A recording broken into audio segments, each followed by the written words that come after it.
with the rise of digital real-time payments, can Glint customers also send and spend gold in real time? Yeah, I mean, apart from being able to use the Glint MasterCard to spend gold anywhere in the world, you can also send gold from one person to another. I was demonstrating this at a recent event where my son was there actually, and he kept saying to me, "Dad, demonstrate the peer-to-peer," because obviously he wanted me to send gold to him. He was massing quite a lot as I demonstrated Glint's peer-to-peer capability. And I think, that's really the future, Glint. That's the long-term vision for Glint, isn't it?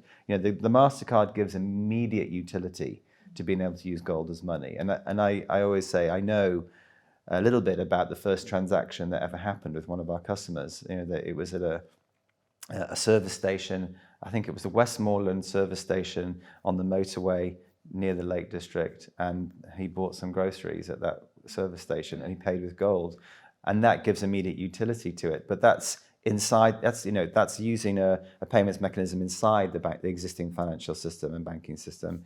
But of course, gold is independent of that, and I want to make sure that the Glint has always got the alternative, which is outside of the banking system, be able to send payments peer-to-peer from one person to another, cross-border as well, and is really the long-term vision for the business. In fact, really what we're looking to do is build a global gold-based financial services ecosystem based on gold, making gold payments across the planet from one institution to another, from one app to another, and actually Glint's platform can enable that to happen using peer-to-peer. And just touching on that, so how is the customer base going at Glint? Yeah, well, we've doubled everything last year, just about. All the good things anyway. We didn't double our costs, but we doubled the number of users from registered users from, I think it was 90,000 to 190,000. We've doubled the amount of gold on the platform. It's nearly 2 tons of gold, about $120 million worth of gold on the platform. We've got exceptionally low churn rates, like 5%, when I think a lot of fintechs are experiencing 40 to 60%. And that kind of makes sense, because when you buy gold, a lot of what you buy, you want to save. I mean, gold is something, like any form of money, you should be able to save and spend. But people, when they tend to, I think the research we get is that when you tend to find a custodian or a venue for you buying and saving gold, you tend to keep it with them for a long time.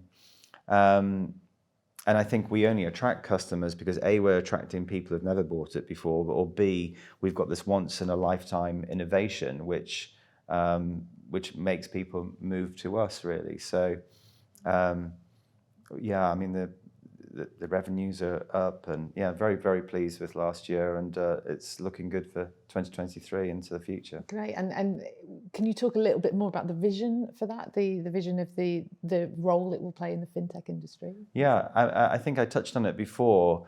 Glint is going to be more than just it's definitely already more than just a way to easily buy and save gold, which is a good thing to bring to the world on its own. As I said, we've enabled it as gold as money, both inside the financial system and outside of it. We've also launched a new product for wealth managers, which allows them to be able to buy allocated gold,